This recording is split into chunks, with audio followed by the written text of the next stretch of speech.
this edition of Arirang News. I'm Lee Ji-eun. U.S. President Donald Trump fired his Secretary of State Rex Tillerson on Tuesday, catching foreign ministries around the world by surprise. CIA Director Mike Pompeo, who is very much a hardliner on issues of national security, including North Korea, is set to replace Tillerson, and experts say that such an appointment could potentially change Washington's economic and foreign policy. And eyes are on what impact this latest move by Trump may have on preparations for a potentially historic encounter between President Trump and North Korean leader Kim Jong-un. Before we sit down with an expert to talk more about this, let's first check out the top stories at this hour with Devin Whiting at the News Center. Devin. Good afternoon, Ji-eun. South Korea's national security advisor and special envoy arrived home this morning, completing his trip to China and Russia to rally support for Seoul's plan to engage with North Korea. Chung Eui-yong said both China and Russia welcomed the positive progress being made on the peninsula. According to Chung, both countries expressed support for President Moon's determination to achieve denuclearization peacefully and pledged to closely cooperate with Seoul to continue the momentum of peace and stability. Chung sat down with Chinese President Xi Jinping on Monday and with Russia's Foreign Minister Sergei Lavrov on Tuesday. He was not able to meet with President Putin since Russia is holding a presidential election on Sunday. Prosecutors have finished questioning former Korean President Lee Myung-bak, who's accused of corruption and bribery. He left the prosecutor's office this morning after reportedly denying everything. As our Oh Jung-hee tells us, it could now be a matter of days before the prosecution decides to seek an arrest warrant for the conservative former leader. After 21 hours at the prosecution complex, former President Lee Myung-bak headed out of the building early Thursday morning. On his way out, he didn't make any special remarks to the press, but left a brief goodbye to prosecution officials. 자, 수고하셨습니다. The former president arrived at the prosecutor's office Wednesday morning a little before 9:30 a.m. and the interrogation began at around 10. It lasted for 14 hours and ended just before midnight, but Lee had to wait several more hours for prosecutors to review the interrogation record. He faces around 20 allegations including bribery, embezzlement, and abuse of power. Lee was questioned on the auto parts manufacturing company DAS, through which prosecutors say Lee created slush funds in which he allegedly holds the largest stake in under false names. Lee was also asked about using state power for a lawsuit in the U.S. that involved DAS and about receiving money from Samsung for that lawsuit, as well as him and his aides receiving illicit money from the nation's intelligence agency and other businesses. According to the prosecutors, Lee seemed perplexed and surprised when they showed him specific pieces of evidence on his charges. But he still denied most of the allegations, and prosecutors say there's basically no single allegation Lee admits to being guilty of. His answers during the questioning were mostly, "I don't know," or "my officials or aides must have done it." Prosecutors do not plan on calling him in again because Lee is a former president.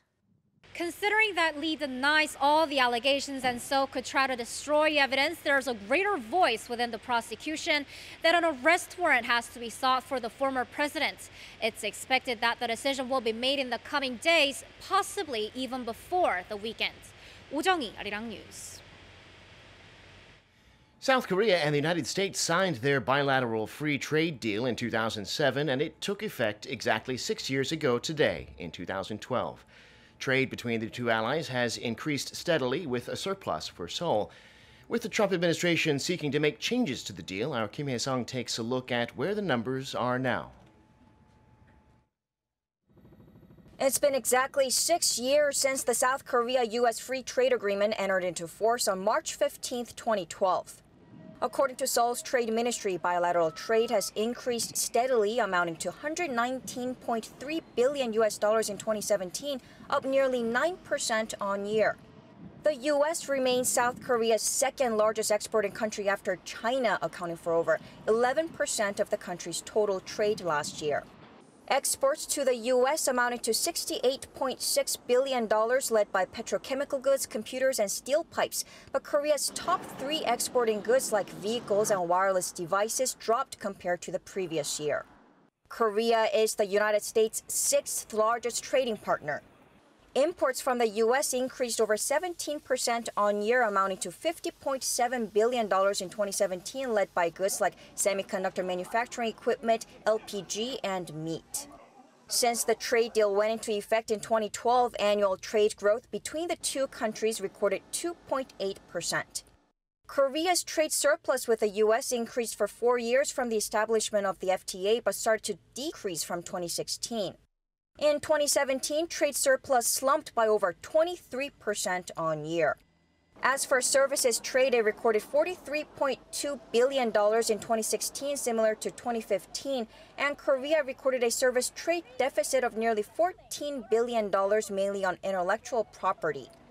But with President Trump threatening to revise or withdraw from the FTA last year, complaining about the trade deficit, the two countries launched talks earlier this year about a possible amendment to the deal.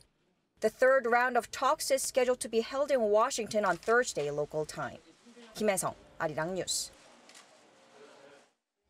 Meanwhile, President Trump has named conservative economist Larry Kudlow as his new top economic advisor. Kudlow's an advocate of free trade, which could put him at odds with the president. The European Union, meanwhile, is preparing countermeasures to President Trump's new tariffs, which some say will start a trade war. Kim Hyo-sun has this report. CNBC television commentator Larry Kudlow will become the director of the National Economic Council, replacing Gary Cohn, who resigned after opposing President Trump's decision to impose tariffs on imported steel and aluminum. The conservative economist, who also served as an advisor to the Reagan administration, is a supporter of free trade. Therefore, U.S. media is speculating that he could clash with President Trump over tariffs and trade deals. Meanwhile, Trump took to Twitter on Wednesday to say that Washington will not turn a blind eye to unfair trade practices, a message that could be aimed at many U.S. allies, including South Korea and the European Union, for going against his tariff increase and even reviewing whether to file complaints to the World Trade Organization. As President Trump continues his trade war narrative, the EU is urging Washington to revive trade talks rather than initiating a trade war. It strongly criticized his decision to impose tariffs, saying it undermines long-standing transatlantic ties, and added that the economic bloc is preparing potential countermeasures against American goods. Kim Hyo-sun, Arirang News. South Korea is hosting the biggest Winter Paralympics to date in the alpine town of PyeongChang, and the Games have been changing perceptions of disability. Our Cha Sang-mi is in PyeongChang and spoke to some visitors about what kind of impression the Paralympics have made on them. Following the successful hosting of the PyeongChang Winter Olympics, the spotlight is now on the Paralympics, already considered the biggest ever to date. The International Paralympic Committee said ticket sales for the PyeongChang 2018 Winter Paralympics have set a new record, with over 320,000 tickets sold as of March 13th. The figure is more than the number of tickets recorded at the Sochi Paralympics 4 years ago, and almost twice the number of tickets sold during the 2006 Paralympics in Turin. With the record number of tickets sold, thousands of visitors are here for the Paralympics, and some say that their awareness of people with disabilities has changed after watching the Games. I used to think of this event as a special event for people with disabilities, but I realized that I was wrong.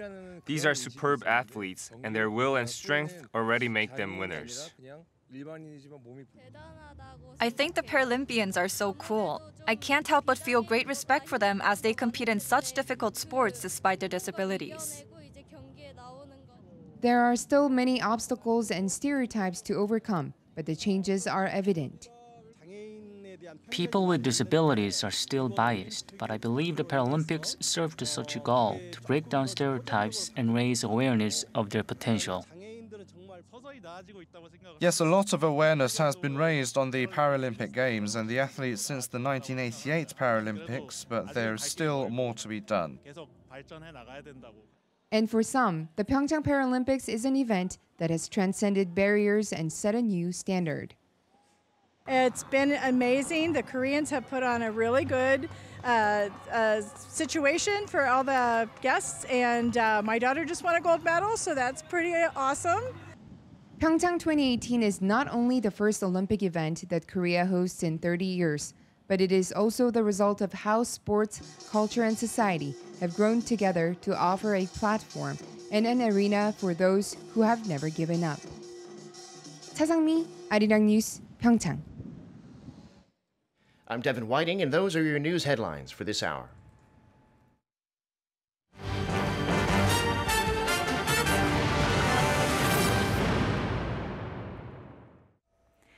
U.S. President Donald Trump has fired his Secretary of State. Now, the sudden turnaround is causing concern in Washington and Seoul, with the potential summit between the U.S. and North Korea set to be held in a matter of weeks. Our Kwon Jang-ho has more.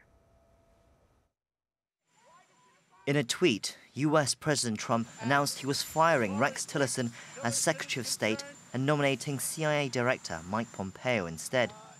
There were conflicting reports over whether Tillerson was told during his trip to Africa or whether he discovered his fate from that message on Twitter. Either way, he confirmed his departure in front of the press later. My commission as Secretary of State will terminate at midnight, March the 31st. I'll now return to private life as a private citizen, as a proud American, proud of the opportunity I've had to serve my country. The sudden nature of his dismissal was unexpected, but not surprising. The relationship between Tillerson and Trump had been on the rocks for several months, and some were surprised he had lasted this long.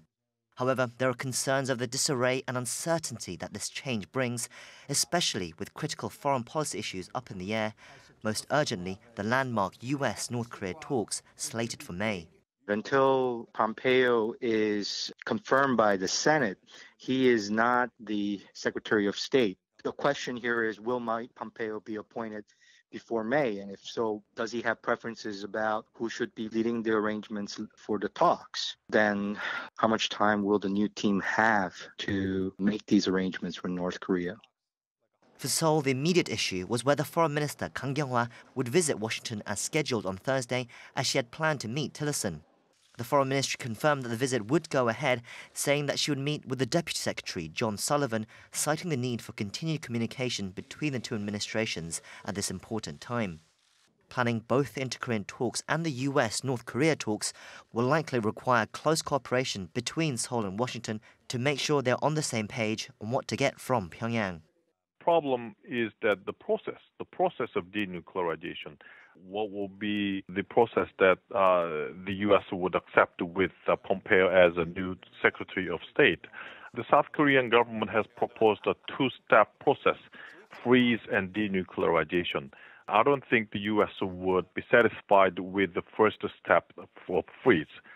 Pressure will be on Kang to swiftly establish a productive relationship with whoever her Washington counterpart is over the next 2 months. Kwon Jang-ho, Arirang News. And to tell us more about Tillerson's firing and what impact this could have on U.S.-North Korea dialogue as well as U.S. foreign policies, we're now joined by Dr. Bong YoungSik, a researcher at the Yonsei Institute for North Korean Studies. Good to see you. Good to be here. All right. It was a rather abrupt end for Mr. Tillerson. It's a totally abrupt. Right, because he learned of his dismissal on Tuesday morning when one of the aides showed him Mr. Trump's tweet, right? So before we go on into all this, first tell us, what does the U.S. Secretary of State do? I mean, what are their main duties? U.S. Secretary of the State would be the representative of the nation in diplomacy, position first held by Thomas Jefferson. So it is very equivalent to chancellor in the old European countries, supporting the president. Although the U.S. presidential system has a vice president as a partner of the president and the potential successor. But in terms of having actual work done on behalf of the administrative branch of the government, Secretary of the State is one of the most prominent positions. Now, more attention is on what impact Tillerson's latest dismissal could have on a potential talks between the U.S. and North Korea, which may come up by May. Now, tell us more about how this may impact the whole situation. The State Department, the government branch, is supposedly in charge of preparing for the summit meeting between Mr. Kim Jong-un and Mr. Donald Trump in May. So we are on a very tight schedule in the first place. is in disarray because of the dismissal of not only the former Secretary of State Rex Tillerson, but other top-ranked government officials in the department. There is only one remaining in the State Department out of the top 4 positions, and we do not have so-called Korea experts actually carrying out the preparatory mission. We no longer has Mr. Joseph Yoon, right. Who carried out the mission to bring back the late Mr. Otto Warmbier to the States, and the appointment of the new U.S. ambassador to South Korea, Dr. Victor Cha, was canceled. So, and the appointment of the new Secretary of Defense, Mike Pompeo, has to go through the Senate approval hearings. So we are talking about at least a few weeks without State Department being able to carry out the basic preparations for the summit meeting. Okay, well, tell us more about this person, Mike Pompeo. I mean, what kind of person is he, and also what can we expect from him in regards to U.S. foreign affairs? I would say that Mike Pompeo is a kind of mirror image, the opposite image of the former Secretary of State, Mr. Rex Tillerson, in terms of his very strong hardline policy toward the Middle East and North Korea, as well as terrorism, when he was serving in the House of Representatives from state of Kansas. He criticized President Barack Obama's decision to scrap the Guantanamo Bay, saying that national security should take precedent over human rights of the terrorists. And he even almost called for the removal of Mr. Kim Jong-un in his speech made in the ASPAN forum when he was still serving as a director of the CIA. As a graduate of the West Point, so he would represent a very hardline position on many issues. So it is very ironical that the United States is seeking a diplomatic breakthrough with North Korea on North Korea's nuclear and missile programs. The political figure who is supposed to spearhead diplomatic effort as opposed to military options has a very suspicious opinion on the efficacy of diplomatic engagement with North Korea. Right. So it'll be very hardline, very confrontational negotiations with North Korea if there will be the summit meeting between Mr. Kim Jong-un and Mr. Donald Trump. If there is a summit between Trump and Mr. Kim, then how would Pompeo's hardline policies and his view affect the summit and the summit outcome? It is not all negative. There are some positive elements that Mr. Mike Pompeo will be the next head of the State Department, preparing for the summit meeting between Kim and Trump. Because it is very apparent now that Mike Pompeo has the full trust from the White House, the president. So his words will count to the ears of North Korean officials and Mr. Kim Jong-un's. And he has been working with his counterparts in South Korea, namely the head of the National Security Intelligence Service, Mr. Seo-hun, for preparing the potential meeting between Ms. Kim Yo-jong and the Vice President of the United States, Mike Pence, during the PyeongChang Winter Olympic Games. Can you tell us more details about that process, how that happened? Right. So the communication channel between North Korea and the United States has been dwindled. So with the intermediation by the Moon Jae-in government, Mike Pompeo, as a director of the CIA, was in charge of cultivating the opportunity of the high-rank officials meeting between Pyongyang and Washington in South Korea, thanks to the PyeongChang Winter Olympic Games. And it almost succeeded. Had it not been for the sudden change of heart by Ms. Kim Yo-jong, only 2 hours before the meeting with Vice President Mike Pence actually taking place. And it would have been a first breakthrough with regard to direct talks between Pyongyang and Washington. So North Koreans must be very aware of what Mike Pompeo may do in terms of keep the ball moving in favor of a diplomatic engagement between the two countries, focus on the wide array of issues, because he has an experience and it is clear that he has a trust of President Trump. So there seems to be a lot of positive aspects to Pompeo replacing Tillerson, but at the same time, we can't help but to worry about this worst case scenarios. If this summit actually happens, but it ends with no effective deal. Right. I was about to highlight the negative sides. One is that you correctly point out that the probability of North Korea walking away from the potential summit meeting has increased. Because of Pompeo's. Right, because there is no Secretary of State. Mike Pompeo should go through the Senate nomination process. And North Korea must be very afraid of getting into the summit meeting in which very confrontational attitude of U.S. president is likely to be expected. Then you don't want to engage in negotiations in which there wouldn't be any really give and take kind of a negotiation to be expected. So North Korea might be considering to back away from the summit meeting. And it is very interesting that the North Korean state media has now officially reported Mr. Trump's decision to have a summit meeting, accept the invitation by Mr. Kim Jong-un to have a summit meeting. So North Koreans seems to want to keep the cards close to their chest. And from the United States standpoint, then, since the State Department is in disarray, and there is no assistance of the so-called experts on Korea or North Korea, then it gives a good reason for the Trump administration to be flexible about the schedule of the summit meeting with Mr. Kim Jong-un, if it deems that the preparation is not sufficient. Then the momentum created by the mediation by the Moon Jae-in government of South Korea to help realize the meaningful direct talks at the highest level of the two governments will be diminished.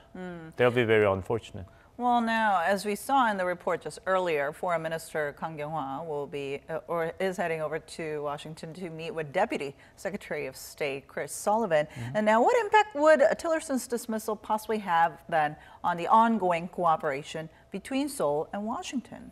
It is a big blow because put yourself in the shoes of Foreign Minister Kang. Then she is not clear whom she is going to talk to about what, right? And there is no guarantee that whatever message she is going to deliver in order to enhance the cooperation and coordination between two allies, then there is no guarantee that her message on behalf of the Moon Jae-in government will be correctly and speedily delivered to the White House and the other branches of government. So the coordination between South Korea and the United States will be a big challenge to South Korea because of this sudden dismissal of the head of the State Department. Then, I guess overall, what path do you think the U.S. will take from here on out in regards to dealing with North Korea? Well, there is still a commitment to prioritizing diplomatic solutions to the North Korean missile and nuclear threats.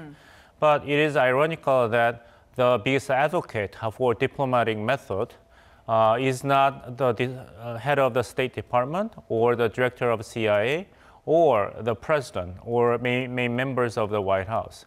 It is Secretary of Defense Jim Mattis who said that we will continue diplomatic effort until the first bomb drops. It seems like only the Secretary of Defense, who is supposed to favor military options to solve the problem, is the biggest advocate for diplomacy, and others seems to be suspicious on diplomatic breakthrough with North Korea. All right. Well, we'll have to keep an eye what comes out of this afterwards, but thank you so much for your insight today. And that brings us to the end of our program, but make sure to tune in to Arirang News for more domestic and global news updates throughout the day. Thanks for watching and see you soon.